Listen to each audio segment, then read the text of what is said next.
Advisory కౌన్సిల్కి చైర్పర్సన్గా ఉండి మరి మన్మోహన్ సింగ్ గారు ప్రధానమంత్రిగా అడ్వైజరీ కౌన్సిల్ మరి ఈ యూపీఏ ప్రభుత్వానికి కొన్ని సజెషన్స్ సూచనలు ఇచ్చేవారు.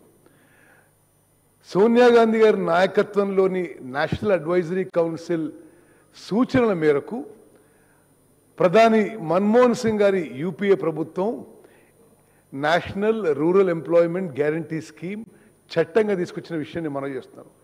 ఇది ఎంత గొప్ప విషయం అంటే అంతకుముందు ఎప్పుడు కూడా భారతదేశ చరిత్రలో employment was never a right. Employment సరే దొరికింది లేకపోతే లేదు.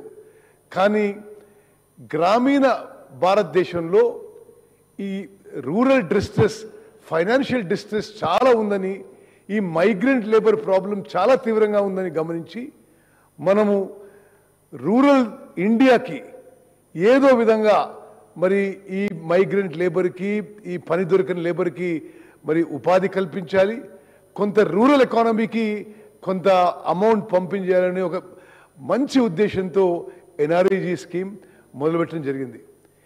ఆనాటి నుంచి ఈనాటి వరకు చాలామంది చాలా విమర్శలు చేశారు. కానీ even today the main stay of rural economy in India is the Mahatma Gandhi national rural employment guarantee scheme. అదేవిధంగా ప్రభుత్వంలో ఉండేవాళ్ళు ఎవరు కూడా వాళ్ళని ఇతరులను ప్రశ్నించడం ఎవరికి ఇష్టం ఉండడం లేదు. రాష్ట్ర ప్రభుత్వాలకు కానీ కేంద్ర ప్రభుత్వాలకు కానీ మరి మనం చూస్తున్నాం. అంటే ముందు కూడా కేంద్ర ప్రభుత్వాలను చూస్తున్నాం, తర్వాత కూడా చూస్తున్నాం, రాష్ట్ర ప్రభుత్వాలను చూస్తున్నాం.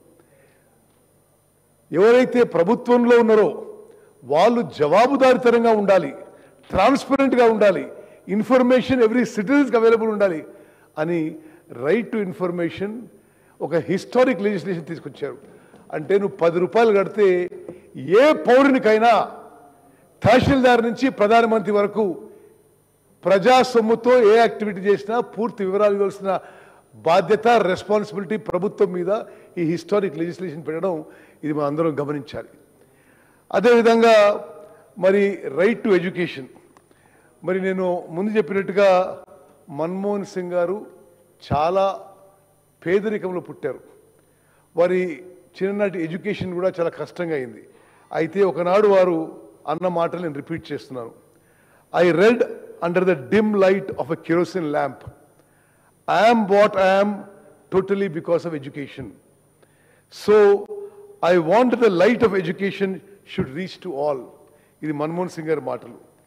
ఈ మాటలు అని వారు రైట్ టు ఎడ్యుకేషన్ తీసుకొచ్చారు. అంటే 6 ఏళ్ల నుంచి 14 ఏళ్ల వరకు ప్రతి పిల్లవాడికి education is a fundamental right.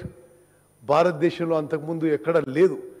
దానికి అనుగుణంగా మరి కేంద్ర ప్రభుత్వాలు కానీ రాష్ట్ర ప్రభుత్వాలు కానీ ఎడ్యుకేషన్ ఇన్ఫ్రాస్ట్రక్చర్ క్రియేట్ చేసి మరి ఇన్ని కిలోమీటర్ల లోపల 6 ఏళ్ల నుంచి 14 ఏళ్ల లోపల ఉండే అందరి పిల్లలకి మరి ఎడ్యుకేషన్ ఈజీగా ఫ్రీగా అందుబాటు ఉండే విధంగా ఈ చారిత్రక చట్టం తీసుకొచ్చిన విషయం కూడా ఈరోజు మనం గుర్తు చేసుకుందాం.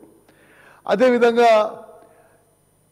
ఫుడ్ సెక్యూరిటీ యాక్ట్, దేశంలో ఎవరు కూడా ఆకలి చావులు చావొద్దనే ఉద్దేశంతో మరి ఫుడ్ సెక్యూరిటీ యాక్ట్ అని ఒక చారిత్రాత్మక ఒక హిస్టారిక్ లెజిస్లేషన్ మన్మోహన్ సింగ్ గారి ప్రభుత్వం తీసుకొచ్చింది.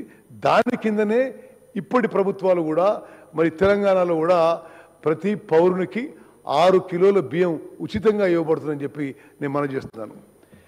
చివరిగా స్పీకర్ గారు, it is a historic day for the Assembly of Telangana. The person who played a key role, instrumental role in the creation of Telangana, we are all paying tribute to him. నిస్సందేహంగా సోనియా గాంధీ గారు మరి UPA చైర్పర్సన్గా ఉండి, మన్మోహన్ సింగ్ గారు ఆనాటి ప్రభుత్వానికి కోalition గవర్నమెంట్కి ప్రధానమంత్రిగా ఉండకపోతే మరి తెలంగాణ రాష్ట్రం రావడం అనుమానమే. వారు ఇరువురు కూడా తెలంగాణ రావడానికి ఏమేమి చేయాలో అన్ని చర్యలు తీసుకున్నారు. ఆ రోజు మరి ఒకటి కాంగ్రెస్ పార్టీ నష్టపోతుంది అందరికి తెలుసు. అదేవిధంగా ఒక ప్రాంతం వారు విడిపోయే పెద్ద భాగం ఉన్నవాళ్ళు చాలా తీవ్రంగా దీన్ని వ్యతిరేకిస్తున్నారు. ఎవరేమనుకున్నా సరే మరి తెలంగాణ రాష్ట్రం ఇవ్వాలనే దృఢ సంకల్పంతో సోనియా గాంధీ గారు మన్మోహన్ సింగ్ గారు ముందుకు పోయినందుకే ఈరోజు తెలంగాణ రాష్ట్రం ఏర్పడదని చెప్పి ఈరోజు శాసనసభలో మనం రికార్డ్ చేసుకోవాలి. ఎందుకంటే ఆ రోజు మనం పరిస్థితి గమనిస్తే కాంగ్రెస్ పార్టీ అధికారంలో ఉంది. లోక్సభలో మరి చాలామంది సభ్యులు దాన్ని వ్యతిరేకిస్తున్నారు. అయినా సరే ఎవరేమనుకున్నా సరే ఇది న్యాయం, ఇది ధర్మం, ఇది చేయాల్సిన పని, ఇది మాట ఇచ్చినామని చెప్పి లోక్సభలో ఈ తీర్మానము, ఈ చట్టం పాస్ చేశారు. అదేవిధంగా రాజ్యసభలో చట్టం పాస్ చేశారు. అదేవిధంగా president of India gazette notification మరి ఇవ్వడంలో కూడా మన్మోహన్ సింగ్ గారి పాత్ర ఇవన్నిటిలో గొప్పదని చెప్పి నేను మనం చేస్తాను.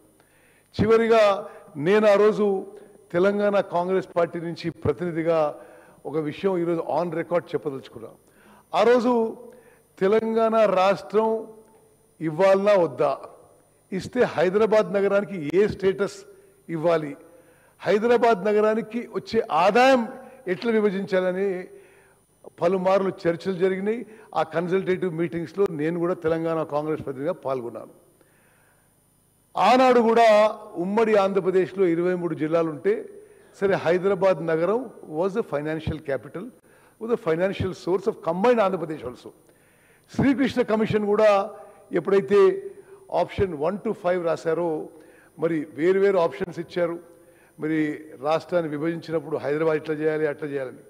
కానీ నేను ప్రత్యక్ష సాక్షిగా మనవి చేస్తున్నాను, ఆనాడు సోనియా గాంధీ గారు మన్మోహన్ సింగ్ గారు తీసుకున్న నిర్ణయం అండ్ అన్ఎన్కంబర్డ్ హైదరాబాద్ అంటే ఎటువంటి ఆంక్షలు లేకుండా Hyderabad will be A capital of Telangana, all revenue Hyderabad will come to Telangana అనే నిర్ణయం తీసుకొని ఈరోజు తెలంగాణ రాష్ట్రం ధనిక రాష్ట్రం కావడానికి, ఫర్ తెలంగాణ రాష్ట్రం, for Telangana state to be the map of India, for the Hyderabad to be the fastest growing city in the country, and for Telangana to be fastest growing city, I mean, it is a contribution of Sonia Gandhi and Manmohan Singh. Speaker garu, nenu variki ghananga nivaళులర్పిస్తూ ముగించుకుంటాను. జై హింద్. గౌరవ సభ్యులు